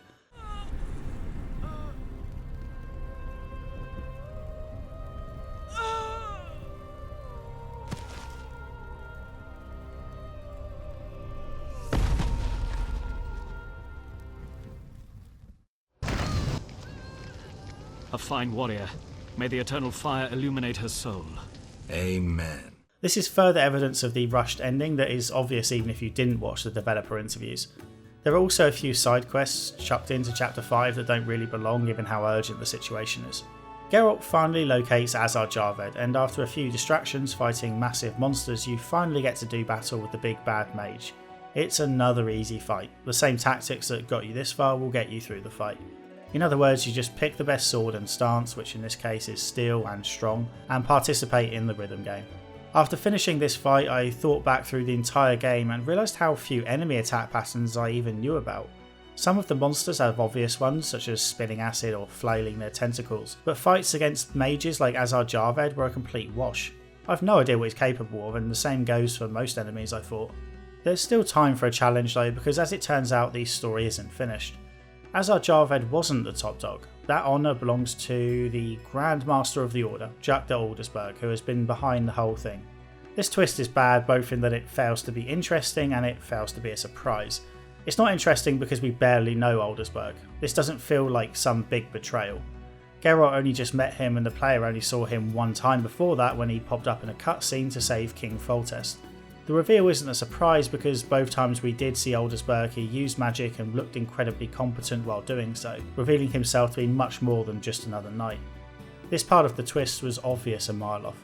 Aldersberg's mutants have taken over Vizima and King Foltest asks Geralt for help defeating him and cleaning up the city. What I love about this is that even though Geralt would go after the Grandmaster anyway because he has the Witcher potions, Geralt still insists on demanding a massive fee from the king. This man doesn't work for free and he certainly isn't going to do a king any favours. The Greater Brother mutants put up a half decent fight, which you'd expect given that they are essentially witchers but without the conscience. They were designed to be the perfect killing machines. They can deal damage in a group, but you probably know how to beat them, equip the steel sword, go to strong stance and click in rhythm.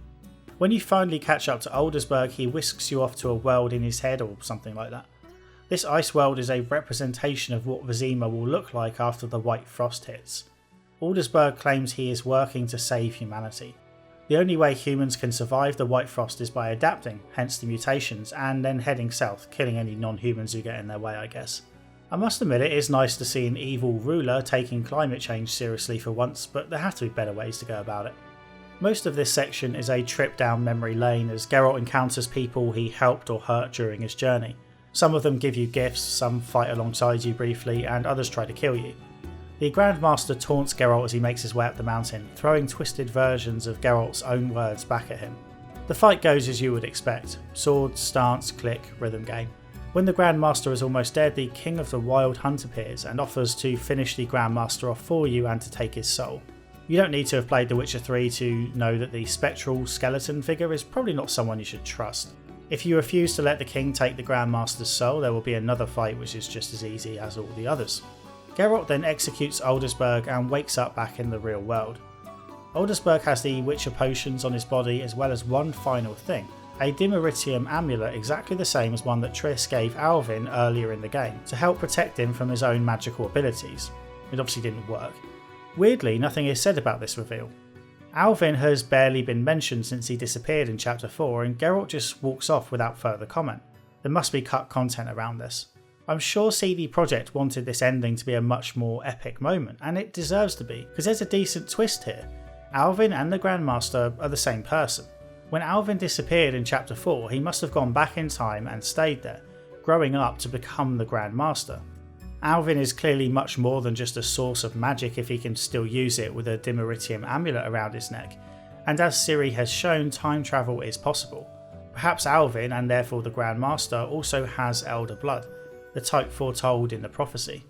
Some of the foreshadowing is really cool. The speech the Grandmaster gives as Geralt climbs the icy mountain contains phrases Geralt said to Alvin earlier in the game, including ones you specifically directed Geralt to say. You can also see where Alvin might have gotten his hatred for elves. While in Murky Waters, a group of local kids invite him to play a game called Kill the Elves, which Alvin is really good at. So good that his friends give him the title Grandmaster. He always wins and keeps playing even after Geralt told him to stop. During the brief conversation with the King of the Wild Hunt, the King states that he has, quote, come for the soul of someone whose path has often crossed yours, close quote. If it was just the Grandmaster, that wouldn't make much sense because we only just met him. It could certainly apply to Alvin, however. That's not to say the twist couldn't have been executed better. We certainly needed to see Aldersberg earlier for the twist to have impact. With a bit of skill, this could even be done in a way that tricks the player and leads them towards another solution. The Grandmaster would presumably want to avoid Alvin, assuming the whole don't interact with your past self rule is a thing in this world. What if he suggests to Geralt that you send Alvin away to somewhere safe, whereas Triss wants to keep him nearby? With some careful direction and writing, this could make Triss look even more suspicious. Anyway, this was a decent twist that just didn't get the time to sink in. There's one line from Geralt and no discussion whatsoever. Geralt doesn't explain the situation to Dandelion who's nearby, or to Triss or Shani. Geralt doesn't seem particularly upset or surprised. There's no sense of loss, it's all just a little meh, even though the plot point itself is damn good. It's almost like CD Projekt is embarrassed of the idea and wants to gloss over it, when really it should lean into it. This is one of the better twists in games and should be discussed as such, but I suspect there are people who've played The Witcher who don't even know that Alvin and the Grand Master are the same person. When they reference the amulet, which shows signs of wear, Geralt just says he must have worn it for a really long time, and that's it. The final scene shows Geralt collecting his reward from King Foltest. As he's leaving, he notices a dead guard and quickly runs back to the king just in time to stop an assassination attempt. Geralt kills the mystery assassin, who appears to be a Witcher if the eyes are anything to go by. Alright, hopefully you're all still with me. The story in The Witcher is absolutely fascinating, with a lovely blend of folklore and gritty politics, which is why I wanted to go through it in a decent amount of detail. Even so, describing this stuff doesn't always make for captivating content, so thanks for sticking around. Outside of the main story, you can dabble in a few side activities. The main one is dice poker. You have 5 dice and the aim is to get a better hand than your opponent. As the name suggests, the hands are based on poker rules, so the lowest is a pair, then 2 pair, then 3 of a kind, then full house, and so on. The dice board itself looks great, completely fitting for the world, and as with Gwent, there's something cosy about cracking open the dice board at the table of an inn. Unlike Gwent, there's no skill in the game at all, and it quickly becomes dull as a result. Being a dice game, there's obviously no deck building to worry about, but beyond that there's simply no strategy involved. Maybe at a push you need to consider your opponent's hand when choosing the dice to roll, but that's rare. 95% of the time, maybe more, I didn't need to consider what my opponent was doing at all. Of course, poker is all about luck as well, but the skill is in the bluffing and betting sensibly. That's not the case here. You can see each other's hands, so raising the stakes isn't a case of psyching out the other player. They know what you have and can calculate the odds as well as anyone else. Geralt starts off as a novice at dice poker, but can gradually move up the ranks to expert until he faces off in a big stakes game against King Foltest himself, who counts gambling as a vice alongside the whole fucking his sister thing. Given that there's no skill involved, you might be wondering how the calibre of opposition can increase.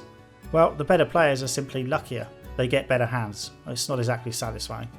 Another game of sorts is fistfighting, which somehow requires even less skill than the main combat system. I'm not entirely sure how the fistfighting works, and I never needed to find out. You're supposed to be able to block incoming hits by clicking the right mouse button, but it rarely works. You're better off dodging and weaving in for attacks. The little fist icon lights up, which I thought meant you could chain combos, but it didn't work consistently. Perhaps there's an input error on my part, or it just means something completely different. The whole thing would be a complete waste of time if it weren't for the XP rewards and the ability to earn quite a bit of money by betting on yourself. This can come in use early in the game when money is tight. The other game isn't really a game technically, but it feels like one. It's sex. Despite his appearance in this game being a little less than flattering, Geralt is popular with the ladies, who presumably appreciate the fact that he's sterile, and maybe all that extra endurance witches have comes in use as well. Whatever the case, Geralt does rather well for himself. Instead of showing badly animated sex scenes, the image blurs and you are seemingly awarded with an illustrated card, showing a naked or half-naked image of the lucky lady. The first time I saw this I cracked up because the image of Triss had a pussycat between her legs. Unoriginal I know, but it got me. I guess The Witcher does have a collectible card game after all. I risk appearing like a hypocrite again because I sometimes complain about the representation of women in games, and this seems like a clear case of objectification. It's a fair point, but the circumstances are a little different, mainly because the women have a lot of agency here, and they aren't being taken advantage of. Compare that to, say, the first 2 Metro games, when the mere presence of women was few and far between, and when they did show up they were either sex workers or needed rescuing. In The Witcher I like to imagine that the women also get a card after sex that they can proudly display as evidence that they banged a Witcher. As a few random final points, I'm a sucker for Easter eggs, so I love the rifle you can see poking out from a window in the chapel in Outer Vizima. The gun belongs to a German sniper and is a Saving Private Ryan reference. There's also the story of Alfred Nabel, an incredible scientist who invented an explosive device used to help explore mines and quarries. Unfortunately, he failed to consider the other applications of the device, namely that it could be used in battles and to blow apart castles. In other words, it's the story of Alfred Nobel and the invention of dynamite. These parallels to our own world could feel a bit out of place, but given how we explore the various planes of existence in the books, it actually feels pretty appropriate here. The Witcher has a solid story, which means it's become a bit of a cult classic despite its mediocre combat system. Deservedly so in my opinion. CD Projekt did an excellent job adapting this fantasy world, and the good moments outweigh the few rough edges. There are probably enough rough edges for The Witcher to get that Eurojank label that applies to niche games that have great ideas but could have used another 6 months or a year to iron out all the niggles. The term Eurojank feels a bit dated now. Games that feel unfinished and have a bunch of bugs are generally just referred to as, well, video games. The most recent game I've played where the Eurojank label could apply is Kingdom Come Deliverance, which went to a lot of effort to make you feel like a genuine peasant and not some superpowered medieval warrior. Unfortunately, it's also buggy as hell and ran badly. The Witcher and Kingdom Come have a lot in common. Both are deliberately slow paced. The Witcher makes you meditate to brew potions, and Kingdom Come even requires a special potion to save the game. However, in both cases, once you give yourself over to the game, the slow pace becomes an asset and not an annoyance. You don't feel like the game is trying to waste your time, it's trying to give you a particular experience. The Witcher's major issues revolve around the cutscenes. It's obvious right from that opening scene with the Striga that the direction and editing is bad, not creating any tension and making events hard to follow. In conversation, characters are often framed far too close to the camera. Transitions between scenes can be rough and long hair often glitches out all over the place. The beards look really nice though. The music is also sometimes far too loud for some reason. The venom of Zeracanian scorpions, lethal even to mutants. Costs were obviously cut in other places as well, such as limiting the number of NPC models so much that everyone looks the same, and you can even get doubles standing next to each other. Most women have the same body type, which is skinny with big boobs. Eurojank isn't just a criticism though, it's also meant as a compliment to the little touches that can make a game stand out from its peers. For example, in the outer Vizima area, Geralt can't just rock up to strangers and say that the Reverend sent him and they should trust him with secrets. You have to equip a ring that the Reverend gives you and then show it to them during the conversation. Likewise with prostitutes. If you help out the Madame Carmen, she basically gives you free reign with her girls. However, you have to give them a flower as a form of code to prove you're entitled to their services. Perhaps most of all, in Eurojank games you can often feel the passion behind the development. To be very clear, this isn't meant to imply that other developers don't care or don't work hard, that's obviously not the case. However, when playing games like The Witcher, the passion of the developers flows through the screen to the player. You aren't constantly reminded that you're playing a carefully crafted interactive experience that's gone through 100 focus groups. You feel like you're playing what a smallish group of people wanted to make. In this case, the developers wanted to make a story-focused game based on a set of novels that most of them loved, and they did an excellent job. And that is about it for The Witcher. If you enjoyed the video, I would appreciate it if you could hit the like button, share the video where appropriate, and let me know what you thought in the comments. For the hardcore amongst you, I have a Patreon where you can get your name in the credits, and a Patreon role in my Discord server for $1 a month. Obviously, I do plan to cover the Witcher sequels at some point soon, but before then there will likely be a video on Splinter Cell Pandora Tomorrow, and Arcanum of Steamworks and Magic Obscura. Please make sure to subscribe if you want to see the rest of the Witcher series or my future videos in general. Maybe consider hitting the notification bell as well. Alright, until next time, cheers.